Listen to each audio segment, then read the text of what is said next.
पहचानिए किसके बारे में? बच्ची माँ की गोद में खिलखिला रही थी। डायरेक्टर शॉट पर शॉट ले रहा था। बच्ची के नीचे के 2 दांत टूट चुके थे और ऊपर के हिलना शुरू हो गए थे। इसीलिए उसके सारे खिलखिलाकर हंसने वाले शॉट्स जल्दी जल्दी लिए जा रहे थे। खिलखिलाहट का शॉट खत्म हो जाता तो बच्ची उठकर अपनी असली माँ के पास जा खड़ी होती और फिल्मी चेहरे की मरम्मत पर जुट जाती। जिस दिन फिल्म का आखिरी शॉट हुआ तो स्टूडियो में खासी हुमाहुमी थी। फिल्म जर्नलिस्ट, यूनिट के दोस्त अहबाब मुबारकबाद दे रहे थे। इस हंगामे में मैंने देखा कि वो बच्ची अपनी असली माँ की साड़ी में मुंह छुपाए सिसकियां भर रही थी। माँ कुछ चोर सी बनी खड़ी थी। बच्ची ने मुंह उठाया तो मैंने देखा कि उसका ऊपर का एक दांत टूट चुका है और दूसरा लटक रहा है। एक नए डायरेक्टर ने इसी वजह से फिल्म में से उसे कट कर दिया था। उसे खोटी हंसी की कतई जरूरत न थी। बच्ची वाकई बदशक्ल भी लग रही थी। एक तो फिल्मी नहीं, असली रोने की वजह से, दूसरी टूटे दांतों की वजह से। माँ ने झुककर उसे समझाने की कोशिश की, मगर बच्ची पैर पकड़कर मचलने की धमकियां देने लगी। असली माँ ने उसे 2-4 झटके और डांटे दी तो उसका रोना सिसकियों में बदल गया। जब हम लोग कैंटीन से निकले तो माँ बैठी बाहर बेंच पर जम्हाइयाँ ले रही थी और लोग इस तरह आ जा रहे थे जैसे वहाँ कोई बैठा ही नहीं। पिछले दिनों जब फिल्म की शूटिंग शबाब पर थी तो यही बच्ची सारे स्टूडियो की आंख का तारा बनी रहती थी।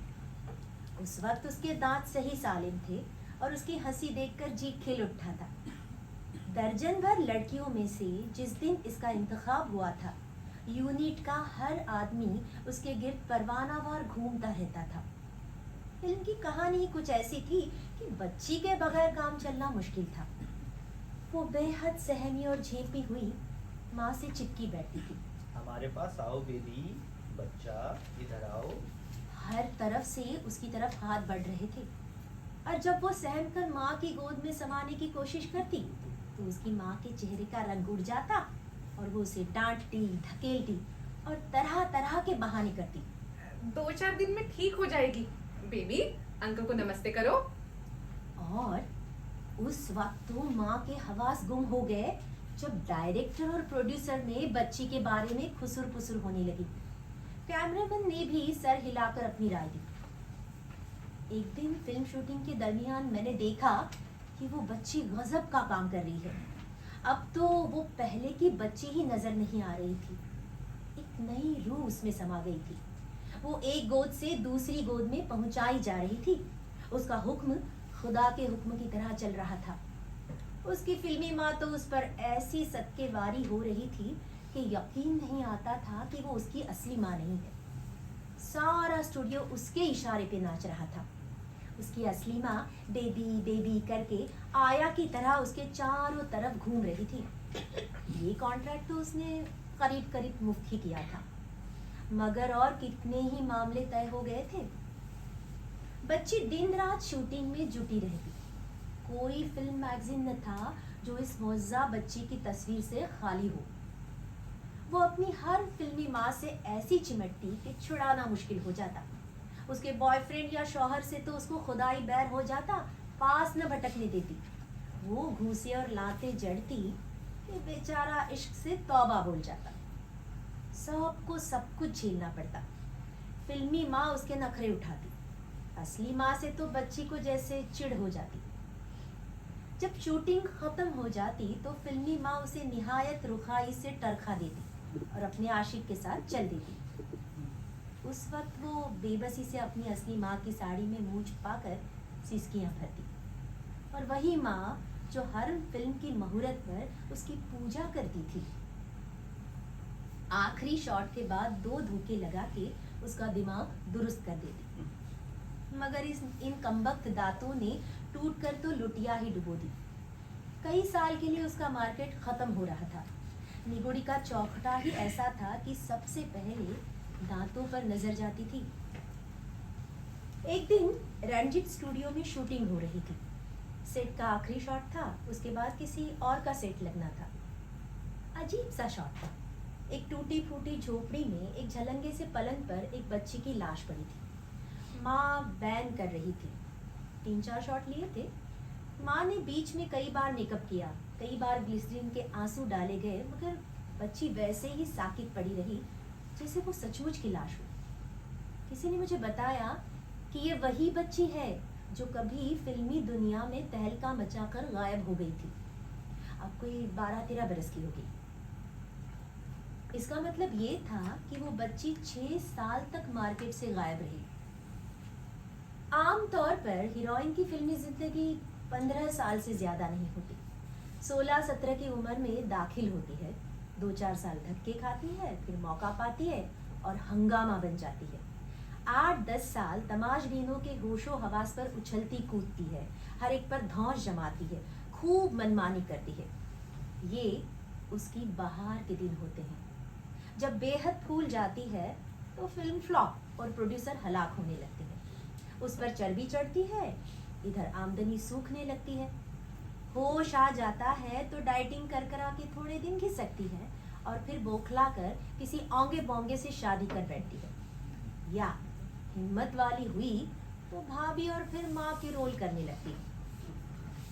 लेकिन 12-13 बरस की लड़की तो ना इधर में ना उधर में, बस स्टूडियो में मंडलाती रहती, दुत्काने सहती है या मसख ज़हनियत के बीमारों के हत्थे चढ़कर गायब हो जाती है।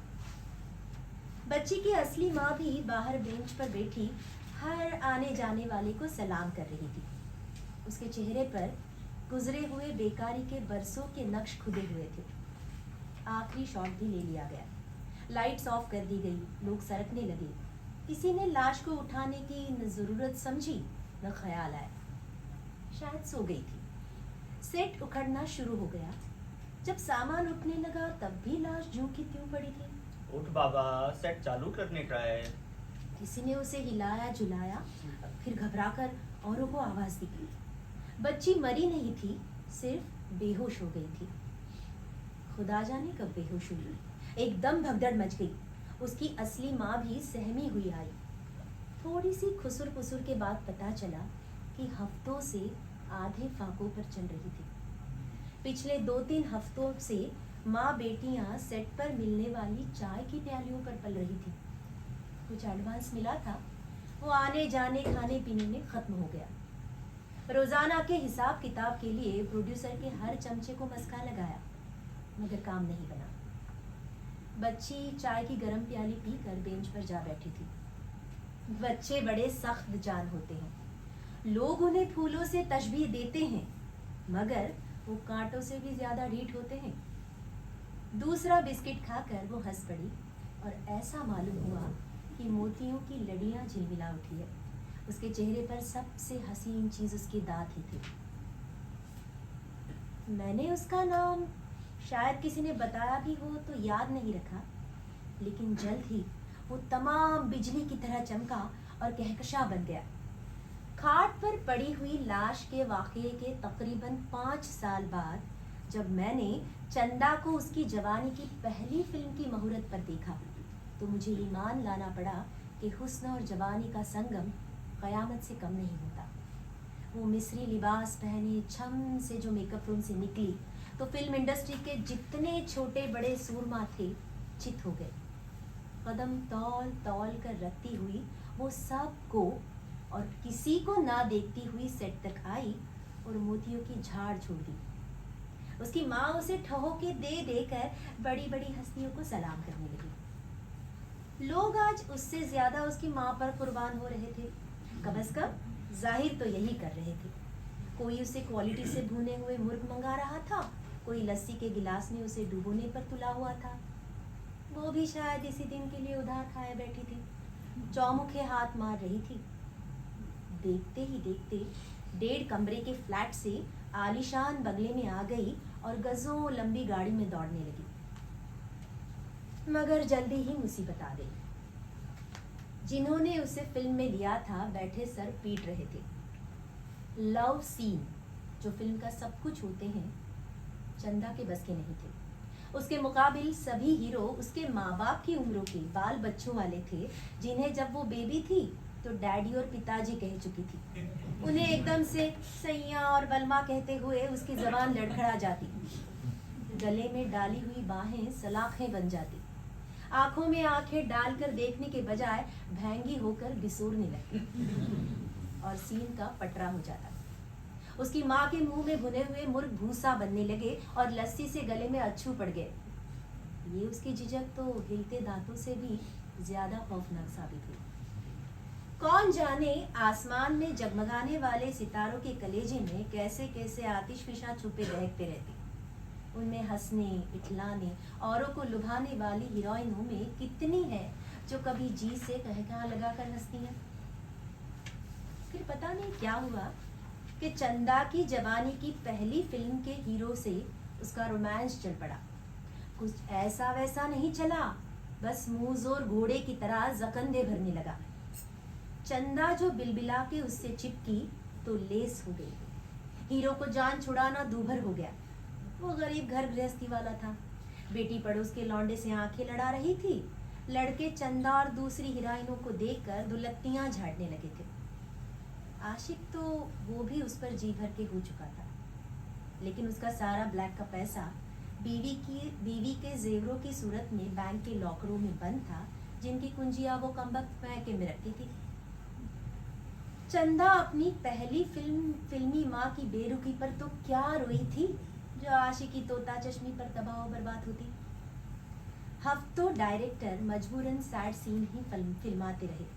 अम्मा सर कूटती। रिश्तेदारों के यहाँ सफेद मातम बिछ गई। जख्म सभी भर जाते हैं और फिल्मी जख्म तो भरने के लिए लगते हैं। चंदा ने भी एक अजीब शान बेनियाजी से जख्मे इश्क पर मेकअप थोप लिया और एकदम छलक पड़ी, और ऐसी छलकी कि आसपास जो भी आया शराबुर हो गया। पूरे यूनिट रोते खाने लगे। फिल्म लाइन की बातें भी बहुत कुछ फिल्मों की तामझाम की तरह होती है। फिर भी जो अफवाहें चंदा के बारे में आए दिन उड़ती थीं, उनमें से अगर 5% को भी सच मान लिया जाए तो दफ्तर भर जाए। चंदा के उरूज के ये 10 साल एक जश्न की तरह गुजरी। सिर्फ उसके आशिकों की ही तादाद नहीं बढ़ी, उसका फन भी छलांगे लगाता हुआ बुलंदियों तक पहुंच गया।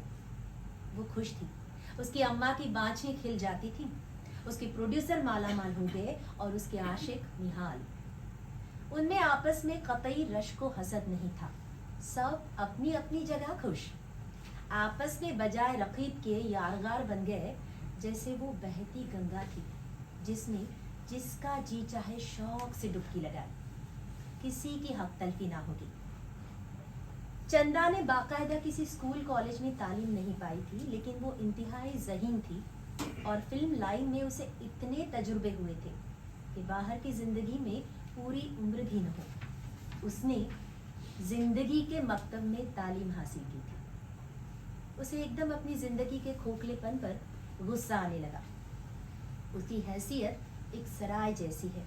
टूरिस्ट आते हैं, चले जाते हैं, दूसरे साल फिर आ जाते हैं। अगर कमरा खाली नहीं होता तो कहीं और सही। चलते नहीं, बिगड़ते नहीं, बुरा नहीं मानते। नामुराद जाते हैं तो भी उसके इश्क से मुनकिर नहीं होते। माँ तो हर इश्क को खुशकिस्मती में इजाफा समझती। बेटी के जानिसार खुद उसके लिए तुर्रा इम्तियाज हैं। इन चाहने वालों के दम से ही तो सारी बहारें हैं। कोई भूल कर भी तो नहीं कहता कि तू मशरिकी औरत है जिसकी पाकीज़गी पर मुल्क को नाज है। चंदा के मामले में पाकिज़गी और पारसाई का सवाल ही नहीं उठता। वो तो गंगा है, पवित्र है। सारी दुनिया को उसमें अपना मैल धोने का हक है। उसकी गोद में मुर्दे सड़ते हैं, फिर भी वो पवित्र है। चंदा सोचती, दरअसल वो खुद कहीं है ही नहीं।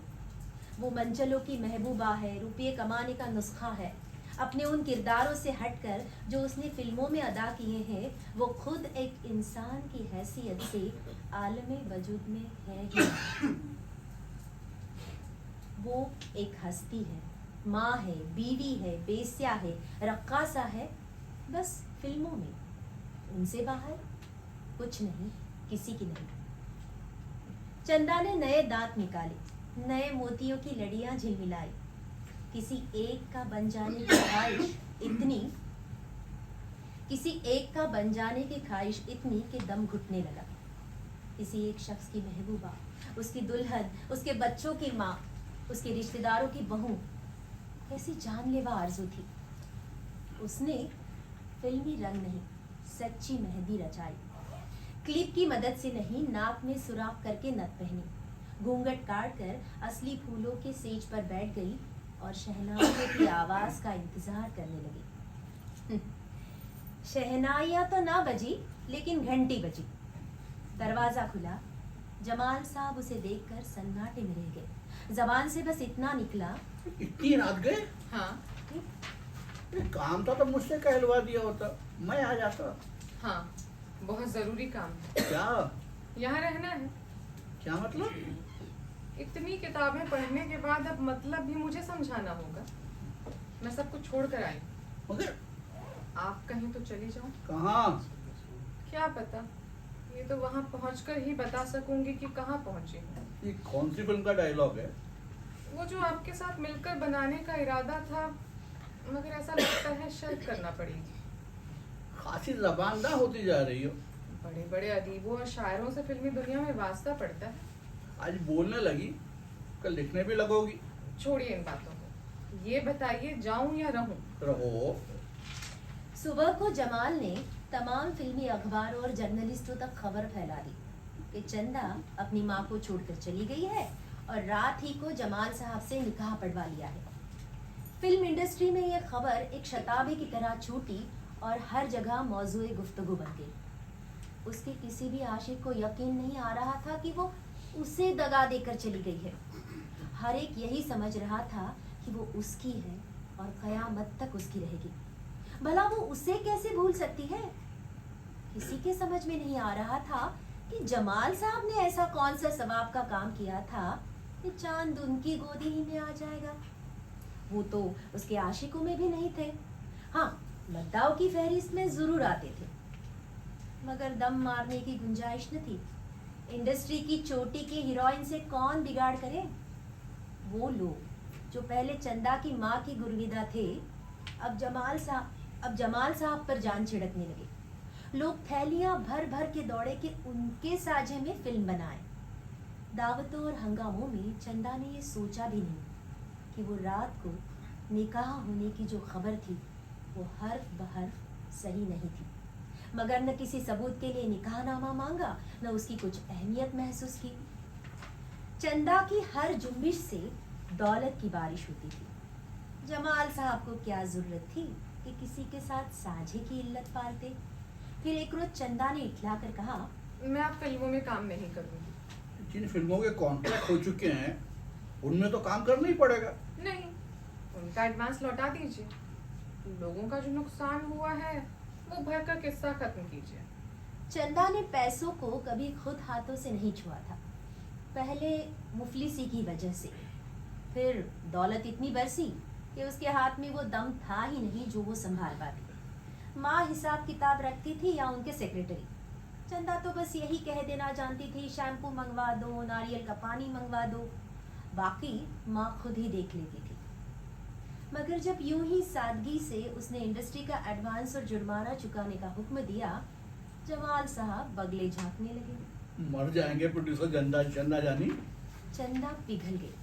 बेचारी सारी उम्र पिघलती ही आई थी। मगर इन फिल्मों के बाद और फिल्मों में काम नहीं करूंगी। अपनी फिल्मों में भी नहीं? मतलब था खुद उनकी जाती फिल्म जो वो हमेशा बनाया करते थे। अगरचे शुरू नहीं कर पाए थे, मगर बजट और ग्राउंड प्लान सब बने रखे थे। आपकी फिल्मों की बात और है। और जो लोगों ने जान खाई तो? आप किस मर्ज की दवा है? अरे मैं कैसे इनकार कर सकता हूँ? क्यों? आप मेरे कोई नहीं। हूँ तो, मगर जमाल साहब का जी चाहा कि उसी वक्त काजी को बुला के किस्सा खत्म करे, मगर क्या फायदा? एडवांस और जुर्माना कहाँ से भरेंगे? अल्लाह ही जानता था बम्बई में कैसे गुजर होती थी। 2-4 जगह कहानियां चल रही थी, उनके सिलसिले में कुछ मिलता रहता था। बीवी बच्चे ससुराल में रहते थे। यही इंतजार था कि कोई फिल्म बने तो हुन बरसे। उन्होंने कानूनी नुक्ते समझाए। बस एक तरकीब है, वो क्या? तुम मेरी कंपनी से मुआहिदा कर लो, फिर मैं जिसे चाहूंगा उसकी फिल्म में तुम्हें काम करने दूंगा, वरना नहीं। फौरन मुआहिदा तैयार हुआ, उस पर स्टैंप लगी और जैसे ही ये खबर इंडस्ट्री में फैली, जमाल साहब और भी जम गए। लोग उनसे इस शर्त पर कहानियां मांगने लगे कि चंदा को हीरोइन बनने की इजाजत दे दें। कहानी ही नहीं, चाहे तो गीत भी लिखे, हीरो भी पसंद करे, सब भी कुछ उनकी मर्जी से होगा। भला ऐसे मौके कौन छोड़ता है? नए मुआहिदे और भी तेजी से होने लगे। चंदा ने सुना तो मचल गई, पर जमाल साहब ने फौरन संभाल लिया। ये आखिर मेरी आमदनी का भी कोई जरिया होना चाहिए, या सिर्फ तुम्हारा सेक्रेटरी बनकर रह जाऊं? मेरा और आपका रुपया अलग है। मैं तुम्हारी कमाई पर खुद ना पलूंगा और ना अपने रिश्तेदारों को पालूंगा। अब ये मेरी बदकिस्मती है कि तुम्हें मेरा समझकर लोग इसरार करते कि तुम ही को लेंगे। ठीक ही तो है, अगर चंदा उनकी न होती तो बेचारी को क्यों लोग मजबूर करते? अब अगर वो इनकार करती है तो उनकी कहानियां नहीं बिकेंगी। नाक वाले ऐसे हैं कि मर जाएंगे, उसकी कमाई से अपने बाल बच्चों की परवरिश नहीं करेंगे, वो उसकी जान को कोसेंगे, तबाह हो जाएंगे। माँ ने बहुत सर पीटा, भागी भागी आई, बेटी को कलेजे से लगा कर रोई। जमाल की गैर मौजूदगी में कोई रुपया दे गया था। खिफत मिटाने को चंदा ने वही पकड़ा दिया। फिर तो सारा खानदान टूट पड़ा। मगर जमाल साहब ने गोरखे से कह दिया कि किसी को ना आने दे, आइंदा जो भी आए भगा दे। अपना एक मोतबर ड्राइवर तैनात कर दिया जो उनका अजीज भी था।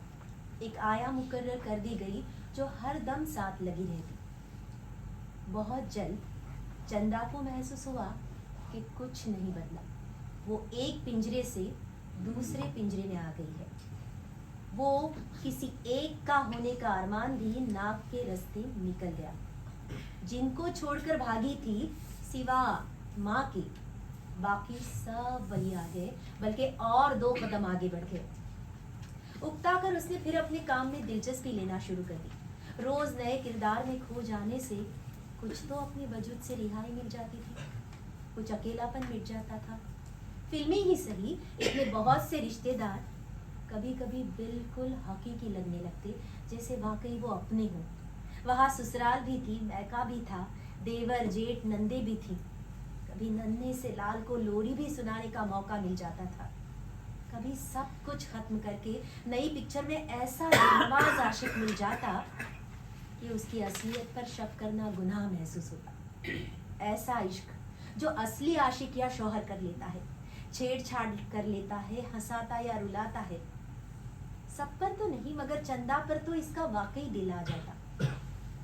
इंसान पत्थर का बना हुआ तो है नहीं।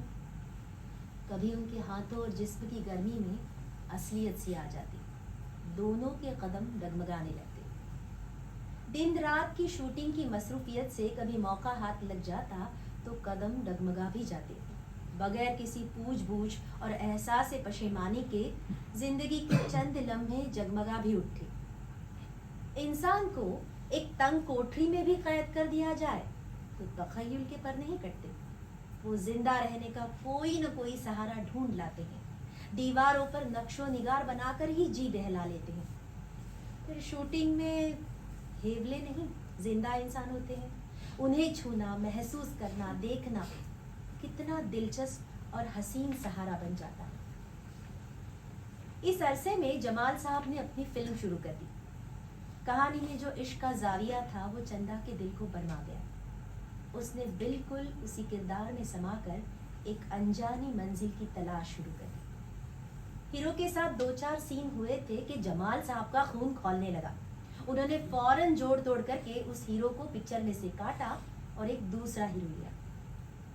चंदा, जो अभी पहले हीरो के सोग में डूबी हुई थी, कोशिश के बावजूद खुद को इस किरदार की गिरफ्त से छुड़ा न सकी। सोते जागते, उठते बैठते वो दिल ही दिल में उन सुलगते हुए सपनों को उलटती पलटती दोहराती और करबो तन्हाई के न जाने किस जहन्नुम में भटकने लगती कि उस पर पागलपन का शुबा होने लगता। कसदन या सहमन, उसने अपने आप को मेयारी मगर फर्जी महबूब के तई सौंप दिया और 2-4 हीरो लिए और काट दिए गए।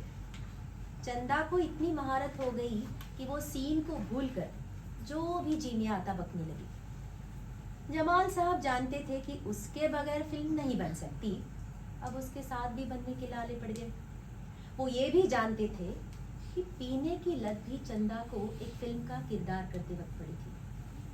फिल्म की हीरोइन पीती है, ऐतराज पर छुप के पीती है, अजीब अजीब तरीकों से शराब हासिल करके पीती है।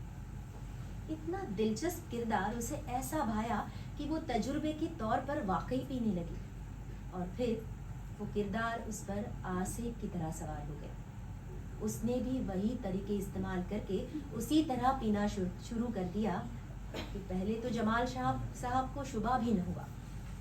फिर जब यकीन हो गया तो उसने समझाया कि किरदार ने मानने से इनकार कर दिया तो चंदा कैसे मानती। वो चालों और बहानों से पीती रही। स्टूडियो में वो लाइटमैन, असिस्टेंट कैमरामैन और कैंटीन बॉयज से अला बल्ला ठर्रा मंगा कर पीती। जमाल साहब के लिए उसे पकड़ना दुश्वार हो गया, क्योंकि पैसा कभी चंदा के हाथ में नहीं दिया था।